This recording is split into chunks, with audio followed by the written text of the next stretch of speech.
Bonsoir à toutes et à tous, bienvenue dans Libre Ensemble. Je suis ravie de vous accueillir pour cette nouvelle émission. Nous allons parler des jeunes ce soir. Aux jeunes aussi peut-être, nous l'espérons, s'ils nous écoutent ou nous suivent en podcast et sur nos réseaux sociaux. Libre Ensemble, Catherine Ax, Jacques Nizan. J'ai le grand plaisir de recevoir Jacques Duchesne. Bonsoir Jacques Duchesne. Bonsoir. Vous êtes président de la Fédération laïque d'aide à la jeunesse et directeur du service AMO, service d'action en milieu ouvert de Jodogne. On va commencer par le b.a.-ba. Vous allez nous expliquer ce qu'est une ou un AMO.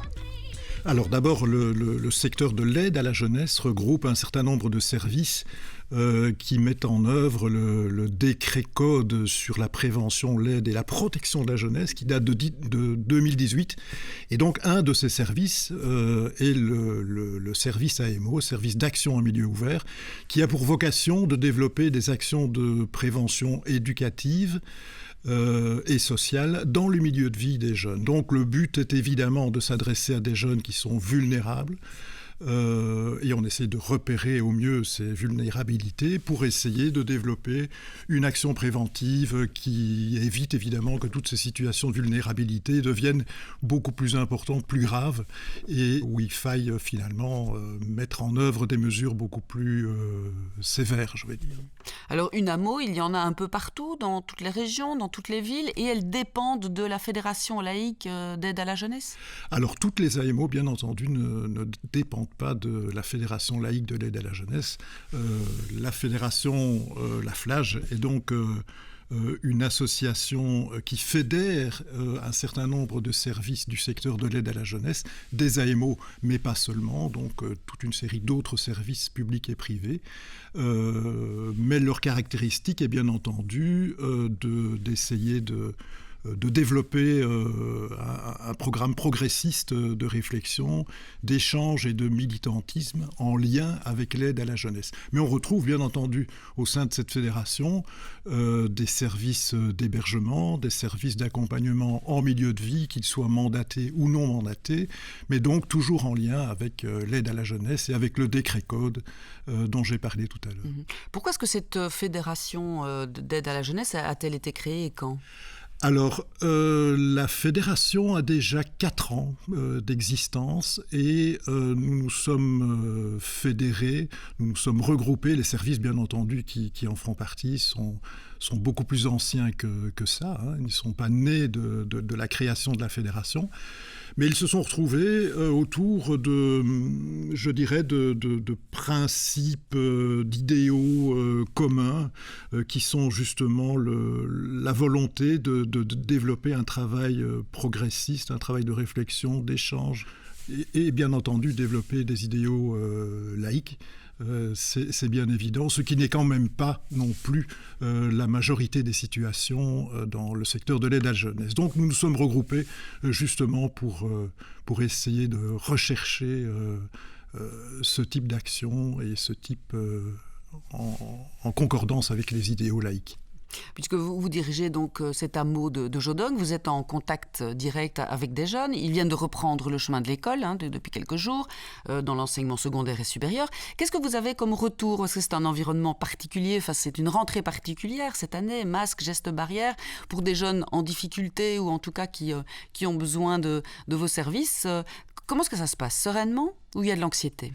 Alors il y a bien entendu une anxiété qui est diffuse auprès de toute la population, parce que c'est vrai que tout le monde se pose des questions par rapport à une somme d'informations qui sont quand même peu précises et fluctuantes, changeantes.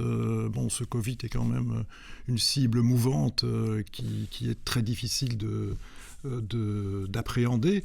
Mais pour ce qui est des jeunes, finalement, ils sortent d'une période qui a été peut-être beaucoup plus traumatisante que la rentrée scolaire.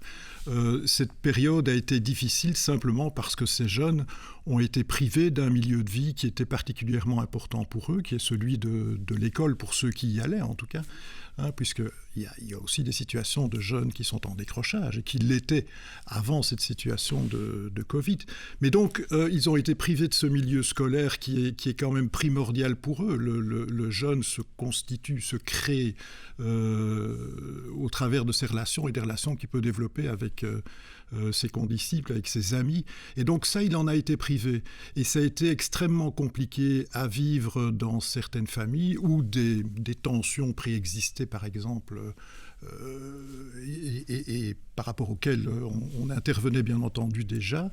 Mais ce retour à l'école, tel que nous le percevons maintenant, représente quand même une inquiétude. On ne va pas aller jusqu'à l'angoisse parce qu'il y a le plaisir, d'une certaine manière, de retrouver ces relations qu'on a perdues, mais il y a quand même une crainte de savoir si ces relations n'ont pas évolué, si il n'y a pas eu des changements.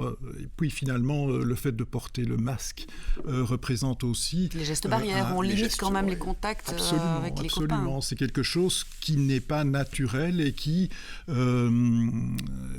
pose en permanence ce problème et qui le rappelle pour peu qu'on l'ait oublié à un moment ou l'autre. Donc c'est un peu compliqué pour les jeunes. Autre problème, bien entendu, c'est cette distanciation vis-à-vis de l'école qui était peut-être déjà préexistante chez certains et qui n'a fait que se renforcer. Oui. Parce que le décrochage... Certains professionnels du milieu disent d'ailleurs que ceux qui étaient en difficulté ou en décrochage, après 5 mois d'absence ou d'école lointaine, forcément, est-ce qu'ils allaient revenir à l'école? Est-ce qu'ils allaient trouver l'impulsion pour y revenir? Est-ce qu'ils y sont revenus, vous pensez, ou est-ce qu'il y a du décrochage encore plus profond? Alors c'est difficile de quantifier évidemment ce renforcement potentiel du décrochage. Ce qu'on constate aussi chez nous, c'est que dans certaines actions comme Solidarité, c'est-à-dire des actions qui s'adressent à des jeunes en décrochage, en difficulté par rapport à un parcours scolaire, professionnel, etc., eh bien, on avait quelquefois une certaine attente, un délai d'attente pour constituer nos équipes. Ici, on est complet. Donc ça signifie quand même, c'est un signe en tout cas, un signal qui démontre que des jeunes qui étaient en difficulté par rapport à ce parcours scolaire le sont bien plus tôt encore et viennent déjà renforcer les rangs de tout ce qui peut être alternatif à l'école.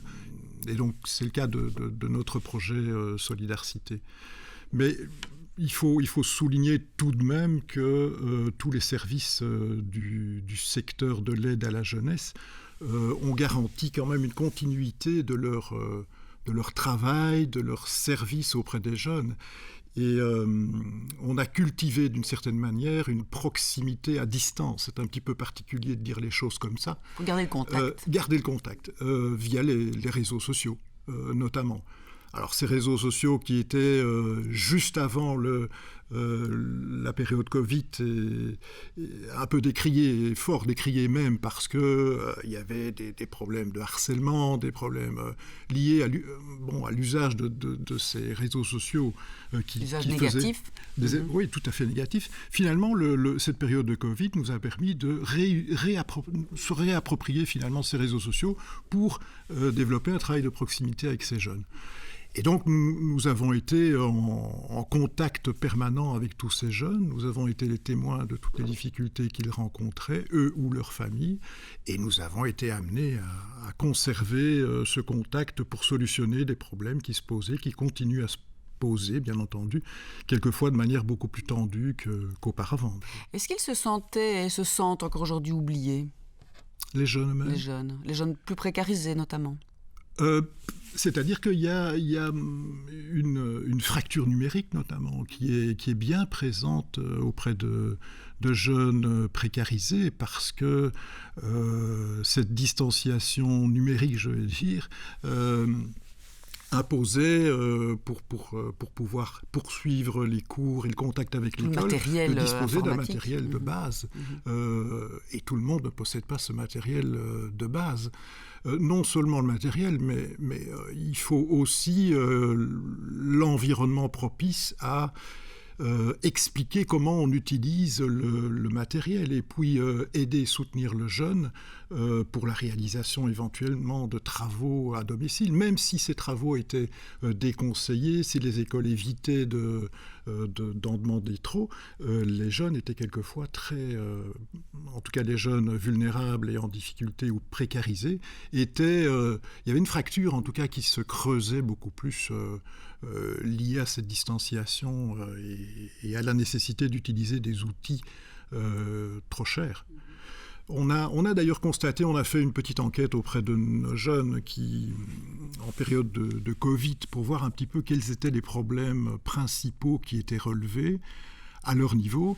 Et on a été quand même très surpris de voir que le fait de s'alimenter simplement normalement devenait un problème compliqué dans leur famille. Donc il ne s'agit pas uniquement... Vous voulez dire qu'avant à l'école, il y avait des cantines ou un service de repas? Oui, aussi, c'est ça.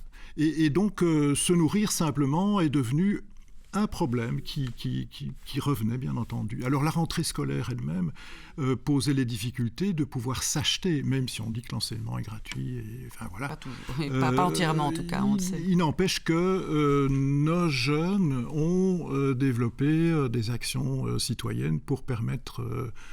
pour récolter des vivres, mais pour récolter aussi du matériel scolaire, pour faire en sorte que dans certaines familles précarisées, cette précarité ne soit pas trop visible lorsque l'enfant, le jeune arrive à l'école. Et donc, est à sa disposition tous les moyens didactiques, pédagogiques, lui permettant de suivre les cours tout à fait normalement. Donc, bon, il y a eu... cette crise Covid a tout de même mis en évidence des fractures, des difficultés, a créé des tensions qu'on ne mesure pas encore tout à fait pour le moment.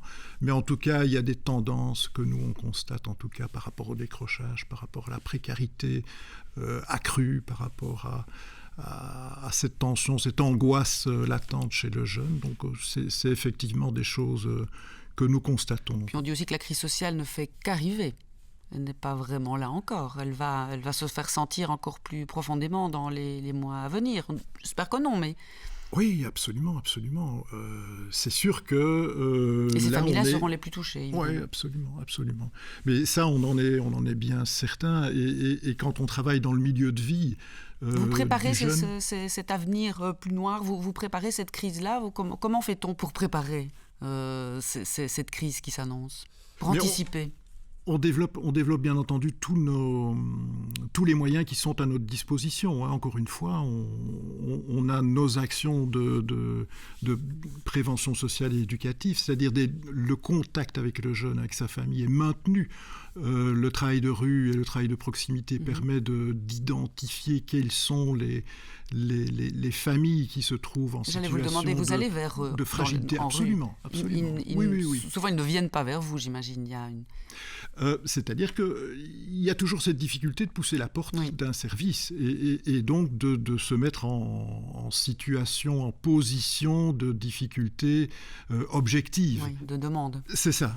Et donc, il s'agit pour nous de développer une proximité, d'aller plutôt vers les familles, vers les jeunes, dans leur milieu de vie, pour faire en sorte d'être disponible quand les problèmes se présentent, d'être disponible au plus près du jeune et de sa famille lorsque les problèmes se posent très concrètement, pour apporter des solutions les plus efficaces et les plus rapides. Qui va dans les rues parler aux jeunes? Vous avez des éducateurs de rue que vous avez formés, que vous avez engagés? Comment ça se passe? Absolument.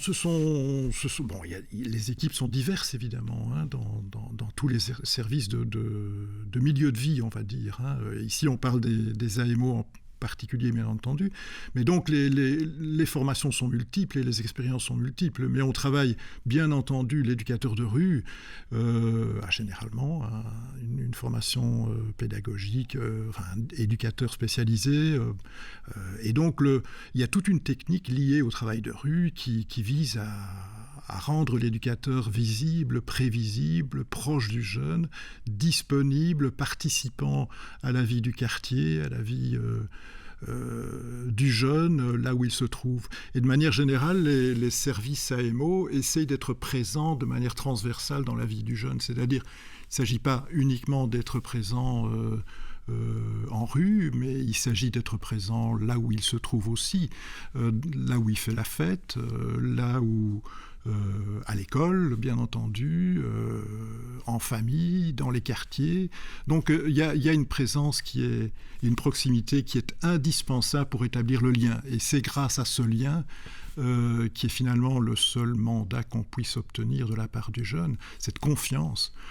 C'est grâce à ce lien et cette confiance qu'on va pouvoir développer notre travail, qui est un travail spécialisé. Les éducateurs sont hyper compétents dans leur matière et ils sont là pour aider, soutenir le jeune en le considérant comme le sujet de l'aide et non pas comme objet d'une aide. On parle quelquefois, et c'est derrière les termes, il y a des idées qui sont véhiculées. On parle quelquefois de prise en charge dans le secteur. Il ne s'agit pas de prise en charge, il s'agit de prise en considération de situations difficiles, de vulnérabilité qui méritent d'accompagner le jeune pour développer éventuellement les solutions qu'il possède lui-même au fond de lui. Et donc il s'agit de potentialiser les ressources qui sont les siennes. C'est surtout ça.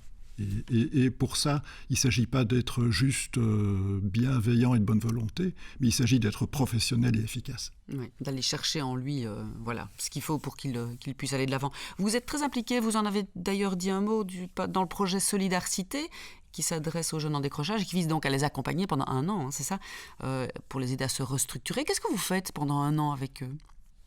Alors les actions sont diverses et multiples. D'abord, il y a prise en considération de manière individuelle du jeune, même si les activités sont des activités groupées.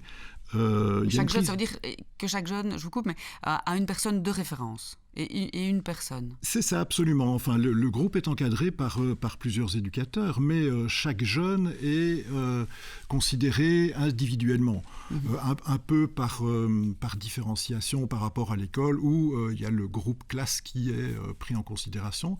Ici, on estime que chacun a son histoire, chacun a son parcours particulier, les difficultés éventuellement qu'il a connues, et on essaye de les accompagner pour développer au mieux leur potentialité au travers de projets où il y a bien entendu une formation, il y a un accompagnement individuel, il y a des projets, la participation à des activités entre guillemets citoyennes, il y a la rencontre avec des professionnels de tout secteur, et en fin d'année, il y a la proposition à chaque jeune de réaliser un travail qu'il considère important. Par exemple, certains aiment la photo, vont développer une monographie, un petit travail sur la photo, sur un projet qu'il a par rapport à la photo. Et il y a une bourse à projet, et donc c'est récompensé bien entendu par une somme d'argent qui lui permet justement, on lui met le pied à l'étrier et on lui permet de soit reprendre les cours, soit de s'installer, enfin en tout cas d'entreprendre une activité professionnelle, de reprendre un parcours professionnel. Donc voilà, c'est un projet qui fonctionne depuis de nombreuses années, mais qui est soutenu par la communauté française, Fédération Wallonie-Bruxelles, et qui vient d'être subventionné par un arrêté spécifique qui a été signé par la ministre Glatini en début il y a 1 mois.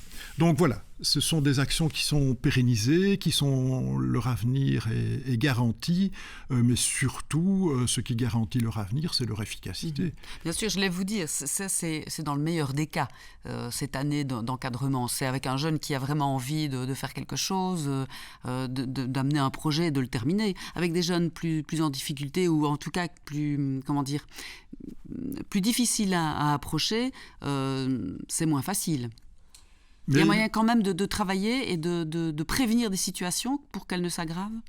Je crois que oui. Vous avez eu des bons résultats ? Vous avez des exemples ? Oui, les résultats sont vraiment excellents et dépassent même les espoirs qu'on pourrait formuler si on était un petit peu pessimiste en la matière. Mais le simple fait de considérer le jeune comme sujet d'une aide et d'un accompagnement et de l'accompagner vraiment pour aller là où il souhaite aller, c'est vraiment le bon moyen dans certaines situations d'arriver à des résultats. Maintenant, ces projets Solidarité ne réunissent pas uniquement des jeunes en difficulté. Il y a une mixité, bien entendu, par rapport à certains jeunes qui se posent simplement des questions par rapport à un parcours scolaire et qui marquent une pause. Donc tout le monde n'est pas en grande difficulté dans ces projets-là, mais c'est peut-être la mixité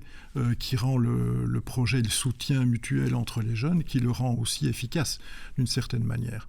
Mais on a des jeunes qui font des phobies scolaires, par exemple, qui restent chez eux devant un ordinateur, qui ont vraiment une peur, une angoisse par rapport à l'école. Ce sont des jeunes qui ont pu être aidés. Certains jeunes qui ont connu des échecs multiples et qui se sont retrouvés quelquefois dans des classes de relégation d'une certaine manière où finalement ils étaient en décrochage tout en étant présents. Certains de ces jeunes-là se sont réinscrits dans un parcours scolaire normal, ou se sont mis à travailler, ont repris confiance en eux. Donc voilà, ce sont des situations que nous connaissons. Malheureusement, avec l'école post-Covid, là, de cette rentrée, un masque sur le visage, ça ne doit pas aider à réapprendre à aimer l'école, j'imagine. Vous aussi, vous aviez une action dans les écoles, d'ailleurs, des animations. Comment ça se passe ? Vous avez dû faire pause sur toutes ces animations et ces actions-là. Est-ce que vous avez pu les reprendre ? Est-ce que vous pouvez retourner dans les écoles pour aller approcher et aider ces jeunes-là, ou est-ce que c'est compliqué encore maintenant ? Non, c'est pas du tout compliqué. Dans notre cas, en tout cas, c'est difficile de parler pour l'ensemble des autres services, mais en tout cas, dans notre cas, les contacts ont été repris sur une ville comme Jodogne, par exemple. Le CPS a repris immédiatement contact avec nous pour organiser des... Donc vous êtes considéré comme essentiel, finalement, de la vie de l'école et je l'espère, et si les autres nous considèrent comme essentiels, c'est parfait. Nous, on n'a pas la prétention de nous considérer comme essentiels. Mais si vous avez été recontacté, c'est que visiblement, le travail et l'action est jugé importante, en tout cas. Oui, certainement. Mais toutes les écoles, on intervient du maternel au secondaire et quelquefois même dans les écoles supérieures, partout dans la région. Et ce qui était peut-être un peu difficile il y a de nombreuses années de ça, d'expliquer ce qu'était une AMO et la pertinence d'une intervention d'AMO à l'école, ne l'est plus du tout maintenant, et c'est tout à fait naturel à notre niveau en tout cas que ces collaborations existent, se poursuivent et même se renforcent avec cette entrée Covid, quoi. Vous prônez souvent l'idée que cette prévention est souvent le parent pauvre de l'aide à la jeunesse. Vous le pensez toujours ? Alors je pense effectivement... C'est la base, parce que pour aider la jeunesse, il faut aller vers lui le plus tôt possible, avant que les problèmes n'émergent. Oui, absolument, mais je crois qu'en effet, il y aurait beaucoup de choses à dire sur cette prévention. D'abord, on vient de très loin. On a eu une loi sur la protection de la jeunesse. En 1991, on a eu un décret sur l'aide à la jeunesse. On progressait déjà un tout petit peu. On considérait qu'il fallait déjudiciariser, qu'il fallait considérer le jeune comme sujet de l'aide et pas comme objet d'une aide. Et moins punir aussi. Moins punir, bien entendu. Quoique les faits qualifiés infractions sont une infime partie du nombre de situations qui sont prises en considération par le secteur. Mais c'est malheureusement toujours quand il y a un fait qualifié infraction qui se pose que dans les médias, évidemment, on se dit « mais qu'est-ce qu'ils font ?» Et voilà. On a eu en 2018 le décret code sur la prévention, et tout à coup la prévention apparaît dans un intitulé, c'est pas anodin, sur la prévention, l'aide et la protection de la jeunesse. On a repris le tout dans un titre, mais ça signifie aussi que cette prévention est reconnue comme utile et efficace. Comment imaginer que si un jeune est soustrait à son milieu de vie, on puisse ne pas considérer que la prévention et le travail dans le milieu de vie, avec ce milieu de vie dans lequel il va être réintégré à terme, comment peut-on considérer que cette prévention est inutile ou qu'il faille privilégier l'hébergement, par exemple. L'hébergement n'est qu'une solution temporaire et provisoire. Et si on ne travaille pas sur le milieu de vie, comme sur le jeune, qui est souvent victime des mesures qui sont prises à son égard, eh bien on n'avancera jamais.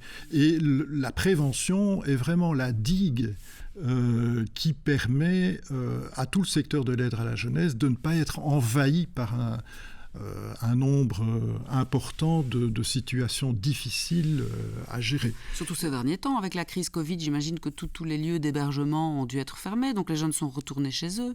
Alors, non, il y a eu une continuité des services, de tous les services du secteur de l'aide à la jeunesse, avec bien entendu des adaptations dans la prise en charge, dans les mesures qui étaient prises, bien entendu. Il y a eu une continuité de tous les services. Et, bon, il faut leur rendre hommage, bien entendu, parce que le travail n'a pas été simple. Il y a eu même des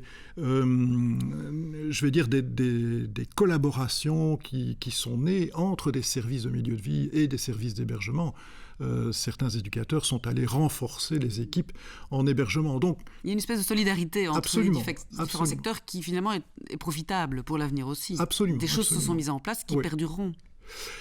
Et justement, cette collaboration devrait s'étendre aussi à la prévention, parce que la prévention n'est pas uniquement l'affaire des AMO, je crois.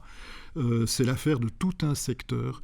On peut faire de la prévention, et je vais peut-être exagérer un petit peu, en IPPJ, on peut faire de la prévention, c'est-à-dire qu'on peut très bien avoir comme point de repère, point de mire, le fait qu'un jeune devra inévitablement retourner dans son milieu de vie et qu'il faut absolument faire en sorte que ce retour se fasse dans très bonnes conditions, dans les conditions les meilleures en tout cas, pour faire en sorte que ce qui a été, je dirais, un accident de la vie, par l'arrivée en IPPJ, ne soit finalement que quelque chose de transitoire et à oublier très vite dans la vie d'un jeune et dans le parcours d'un jeune.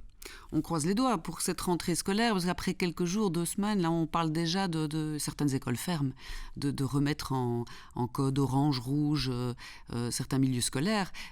Vous en parlez aux jeunes, c'est une véritable catastrophe entre guillemets pour vous si les écoles ferment à nouveau. Comment est-ce qu'on va garder le lien ? Alors le lien, on s'est habitué à l'entretenir en période de Covid. Donc on le poursuivra, on le continuera, mais nous sommes un peu préparés maintenant. C'est sûr que c'était de l'improvisation dans les premiers temps, mais actuellement, je dirais que nous sommes absolument prêts à... Quelle que soit la couleur, nous sommes prêts à fonctionner et à poursuivre notre travail et avec des outils que nous avons développés, bien entendu, à l'épreuve de cette période de confinement, évidemment. Qui n'est pas près de cesser peut-être, enfin on espère que non, on croise les doigts. Merci Jacques Duchesne. Lien internet pour ceux qui voudraient aller chercher un peu plus d'infos sur la Fédération laïque d'aide à la jeunesse. Flage.be. Et les services AMO ? Les services AMO, on peut les trouver, on peut trouver leurs coordonnées sur le site de la Fédération Wallonie-Bruxelles, aide à la jeunesse. Donc c'est le plus simple, comme l'ensemble des services du secteur, bien entendu. Merci à vous d'avoir été là ce soir pour nous éclairer sur cette aide à la jeunesse essentielle, surtout en ces temps. Et on croise les doigts pour que notre avenir soit meilleur que ce que nous venons de vivre il y a quelques mois. Merci à vous, Jacques Duchesne, et merci aux auditeurs de nous avoir suivis. Très bonne soirée. On se donne rendez-vous la semaine prochaine pour un autre rendez-vous de la laïcité. À très bientôt.